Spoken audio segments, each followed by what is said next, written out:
it's me, Disney Belle. It has been over a year that I posted videos. I got in a little rut mentally, not gonna lie, no excuses. I just gave up a little bit. Also was pregnant. I had another baby at the beginning of this year, very beginning. So I've been busy with that. So I'm hoping that now, I'm getting a bit more sleep, to have a bit more content put out here, content. Sorry, I can't speak. Yeah, so I'm hoping to bring out some more content for you guys. I feel a little more motivated right now. I don't know if it's because it's summertime and I've got the energy, because the sun, I get seasonal depression, but I digress. So without further ado, let's move on to this movie review.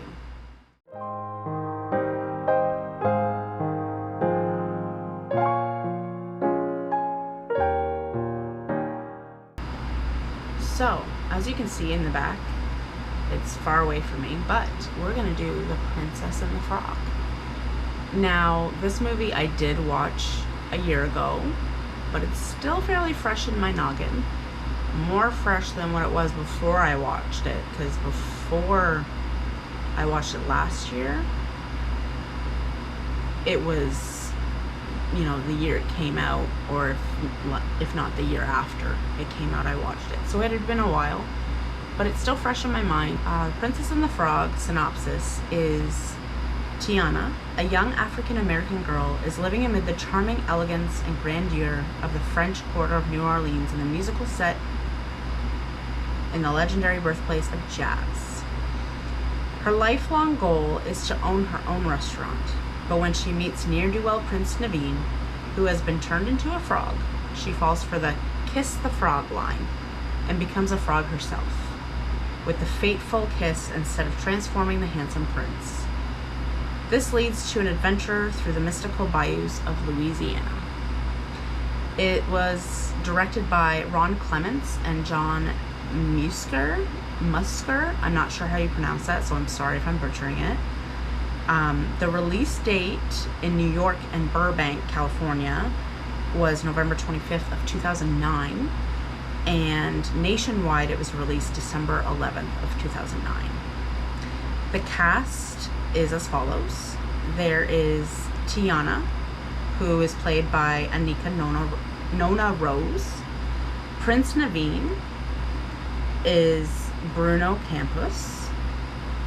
Big Daddy LaBeouf is John Goodman.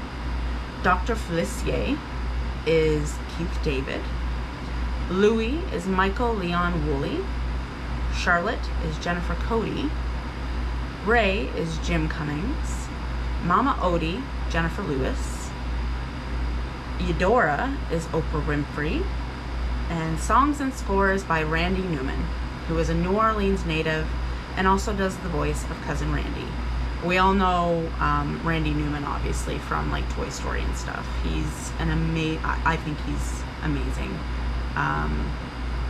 with his music. Yeah, so it was amazing music in this movie. I'll say that. And it was from the directors of The Little Mermaid and Aladdin. The music in this movie, I'll just name a few of the names of the songs. So there's Never Knew I Needed, written and performed by Neo, another great artist. There's also Dipper Mouth Blues by Joseph Oliver, and Cajun Love Song by Leon Russell. Randy Newman did the music and lyrics for songs Down in New Orleans, Almost There, Friends on the Other Side, When We're Human, Gonna Take You There, My Belle Evangeline, or Evangeline, however people pronounce that, and Dig a Little Deeper. So Randy Newman wrote all of that. He did the lyrics and the music for all those songs in the movie. Let me just start by saying I'm shocked that it was only the second time that I had seen this movie. I don't know why you know, when I first watched it, I wasn't like, whoa, this is a great movie. Maybe it's because of the age that I was. I'm a little older now. But yeah, like it's amazing. I think it's just as you get older, you appreciate things a little bit more. And I really appreciated like the scenery, like the artists who drew for the movie and created all those scenery images and everything. You could envision it like it being real life, and envision yourself being in the bayou down in Louisiana, New Orleans. I also found this movie to be very inspiring. You know, the main character, she's a really hard worker, probably too hard of a worker. She basically works 2 jobs. She works one during the day and one during the night because she has a set goal in mind. You know, she wants to open her own restaurant. And it has always been a dream of hers in this movie with her daddy. Since she was, I'm going to guess in the beginning of the movie, she was probably, I want to say like 4, around 4-ish, 4 or 5 maybe. Yeah, and they just had this vision of opening their own restaurant. Unfortunately, in the movie, just spoiler alert, her daddy does pass.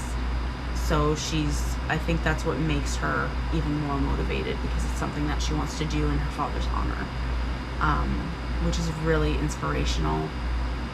I have not cried in a lot of movies. There's only been a select few, and this one I cried in a couple of times. So it was just very moving, and it makes you motivated. It makes you realize that there are really hard workers out there, and they work their butt offs to achieve what they want to complete in life. Again, like I said earlier in the video, the animation for this movie is unbelievable. Like, you can actually imagine the bayou looking like that. Like, there's certain scenes where they're rowing through the swamps of the bayou, and it's just, it's gorgeous. Also, there's a wedding scene in it, and it is also just amazingly beautiful. If I had the money and the resources and all of that, that would be like a dream wedding of mine.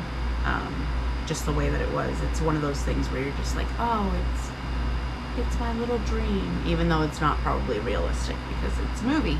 But, you know, it was beautiful.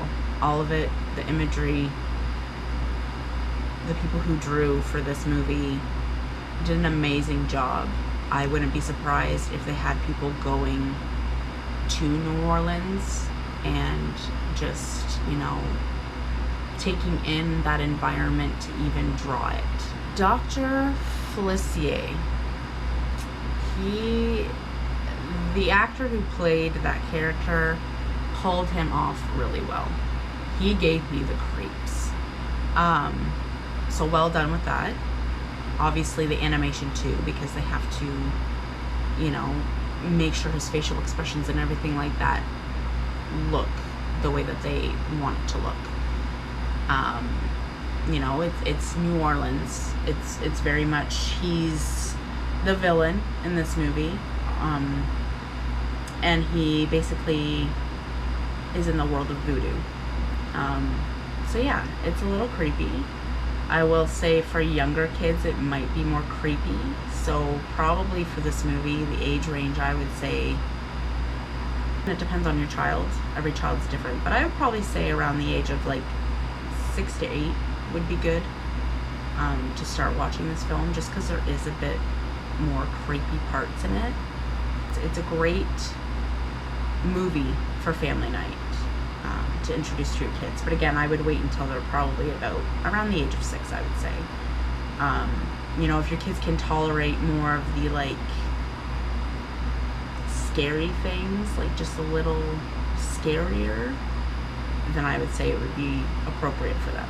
This was Disney's first African American princess in one of their movies. The Princess and the Frog had a budget for this movie of $105 million, and worldwide it made $267 million. which made the movie a box office success. I read a few reviews, and it looks like it was loved by a lot of people. Again, I'm shocked that I never really noticed that. Sorry, checking to see if my screen is still showing The Princess and the Frog. But yeah, I'm really shocked that I never appreciated it as much when I watched it when it first came out. I'm a little sad at myself, I'm not gonna lie. So the consensus by everyone, it seems, when I looked at reviews of the movie, loved how the animation was done. It's the same as me. They love the animation, they love the music. Obviously, we all know the Princess and the Frog storyline because we've all read the book as a kid, and if you haven't read the book as a kid, you have possibly watched other Princess and the Frogs type of movies related to it. So it's a beloved, should I say classic? I mean, Princess and the Frog is a classic. It's been around for years. So yeah, I mean, I would absolutely recommend this for your next movie night. So I hope you enjoyed this movie review, and you can make a comment below on another movie that you would like me to review, or I am starting to do research and documentation for the expressions that we say. If you're not sure what I'm meaning by that, then just wait until one of those videos comes out.